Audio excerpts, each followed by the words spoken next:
ሰላም ጤና ይስጥልን ውድ የላፍቶ ኦንላይን ቲቪ ተከታታዮቻችን የዕለተ ቅዳሜ ታህሳስ 4 ቀን 2018 ዓመተ ምህረት ዕለታዊ ዜናዎችን ይዘላችሁ ቀርበናል። ከዜናዎቹ ጋር አበባይ መንግስት ነኝ።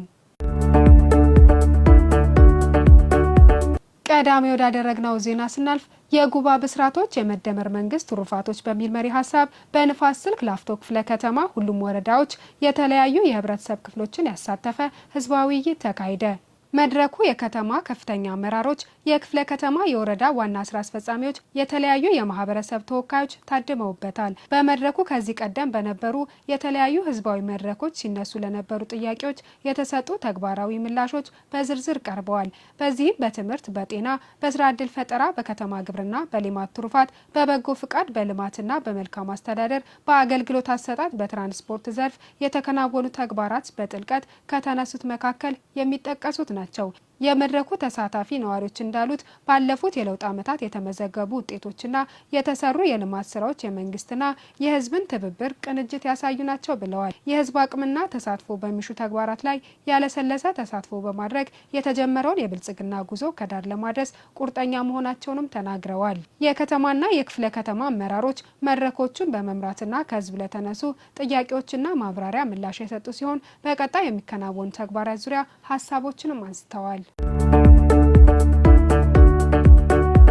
ወደ ቀጣይ ዜና ስናልፍ የከተማው ብልጽግና ፓርቲ ቅርንጫፍ ጽህፈት ቤት ወጣቶች ክንፍ በንፋስ ስልክ ላፍቶ ክፍለ ከተማ የአርሶ አደር ሰብል መሰብሰብ ማስጀመሪያ መርሃ ግብር አካሄደ። የአዲስ አበባ ከተማ ብልጽግና ፓርቲ ቅርንጫፍ ጽህፈት ቤት ወጣቶች ክንፍ በንፋስ ስልክ ላፍቶ ክፍለ ከተማ የአርሶ አደር ሰብል አጨዳና መሰብሰብ ማስጀመሪያ መርሃ ግብር በወረዳ 14 ቱሉ ኤጀርሳ በዛሬው ዕለት አካሂዷል። የአዲስ አበባ ከተማ ብልጽግና ፓርቲ ቅርንጫፍ ጽህፈት ቤት ወጣቶች ክንፍ ፕሬዝዳንት ወጣት መለስ አባተ በመርሃ ግብሩ ላይ እንደተናገሩት ከበጋ በጎ ፍቃድ ስራዎች መካከል የአርሶ አደር ሰብል አጨዳና መሰብሰብ ተግባር አንዱ መሆኑን ጠቅሰው ከ11ዱም ክፍለ ከተሞች የተውጣጡ የወጣት ክንፍ አባላት መሳተፋቸውን በትብብር ስኬታማ ስራዎችን ለመስራት አንዱ ማሳያ ነው ብለዋል። የክፍለ ከተማው ብልጽግና ፓርቲ ቅርንጫፍ ጽህፈት ቤት ምክትልና የፖለቲካ ዘርፍ ኃላፊ አቶ ጎሳ ወርቁ የአዲስ አበባ ወጣቶች ክንፍ በንፋስ ስልክ ላፍቶ ክፍለ ከተማ ተገኝቶ የበጋ በጎ ፈቃድ አካል የሆነውን ተግባር መፈጸማቸውን አድንቀው ይህ ተግባር በሌሎች በጎ ፈቃድ አገልግሎቶች ተጠናክሮ መቀጠል እንዳለበት ተናግረዋል። የክፍለ ከተማው ብልጽግና ፓርቲ ቅርንጫፍ ጽህፈት ቤት ወጣቶች ክንፍ ሰብሳቢ ወጣት ጎሳ ታመነ በበኩላቸው የክፍለ ከተማ ወጣት ክንፍ በበጋ በጎ ፈቃድ ተግባራት ዙሪያ በርካታ ስራዎች መስራቱን ጠቁመው የአርሶ አደር ሰብል ማሰባሰብ ወጣቱ ከሚያከናውናቸው ተግባራት መካከል አንዱ ነው ብለዋል። በመርሃ ግብሩ ላይ የከተማና የክፍለ ከተማ አመራሮች እንዲሁም የ11ዱም ክፍለ ከተማ ወጣት ክንፍ አባላት ተሳታፊ ሆነዋል። በተያያዘ ዜና የንፋስ ስልክ ላፍቶ ክፍለ ከተማ የተፎካካሪ ፓርቲዎች የጋራ ምክር ቤት በመተዳደሪያ ደንብ ዙሪያ የስልጠና መድረክ አካሂዱ። በዕለቱ የጋራ ምክር ቤቱ የመተዳደሪያ ደንቡን አስመልክቶ በሰነድ የተደገፈ ገለጻ የተደረገ ሲሆን ህገ ደንቦችን ማዕከል በማድረግ ለጋራ አጀንዳ እጅ ለእጅ ተያይዘን እንሰራለን በሚል አቋም የተዘጋጀ ነው። የስልጠናው ዓላማም የፖለቲካ ፓርቲዎች በሀገር አንድነት ጥቅም በመቻቻልና አብሮነት በማጎልበት ረገድ ጠንካራ የጋራ ድምጽ ለመፍጠር ያለመ መሆኑ ተመላክቷል። የክፍለ ከተማው ብልጽግና ፓርቲ ቅርንጫፍ ጽህፈት ቤት ኃላፊ አቶ መብራቱ ደሴ በጋራ ምክር ቤቱ የሀገርና የህዝብን ጥቅም በማስጠበቅ ረገድ በርካታ ስራዎች መሰራታቸውን ጠቁመው ህገ ደንብና መመሪያዎችን ማዕከል ያደረገ አሰራርን መከተል ለሀገር ሁለንተናዊ እድገት ወሳኝ መሆኑን አንስተዋል። የክፍለ ከተማው ብልጽግና ፓርቲ ቅርንጫፍ ጽህፈት ቤት ምክትልና ፖለቲካ ዘርፍ ኃላፊ አቶ ጎሳ ወርቁ የጋራ ምክር ቤቱ በልዩነት ውስጥ ያለ አንድነትን በማጠናከር ሀገርን ወደማይቀለበስ የከፍታ ማማ ላይ ለማድረስ እጅና ጓንት ሆኖ እየሰራ ነው ብለዋል። የክፍለ ከተማው ተፎካካሪ ፓርቲዎች የጋራ ምክር ቤት ሰብሳቢ አቶ ሀብታሙ አያሌው በበኩላቸው በመተዳደሪያ ደንብ ዙሪያ የሚሰጠውን ስልጠና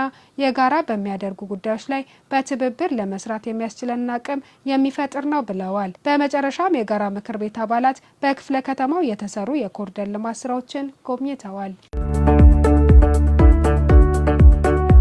ተመልካቾቻችን በዛሬው ዕለት የጉባ ብስራቶች የመደመር መንግስት ትሩፋቶች በሚል መሪ ሀሳብ በንፋስ ስልክ ላፍቶ ክፍለ ከተማ በሁሉም ወረዳዎች የተከናወነውን ህዝባዊ ውይይት ተንቀሳቃሽ ምስል ተመልክተን እንመለስ።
ተመልካቾቻችን የዕለተ ቅዳሜ ታህሳስ 4 ቀን 2018 ዓ.ም ዕለታዊ ዜናዎች ይህን ይመስሉ ነበረ። በያላችሁበት ሰላም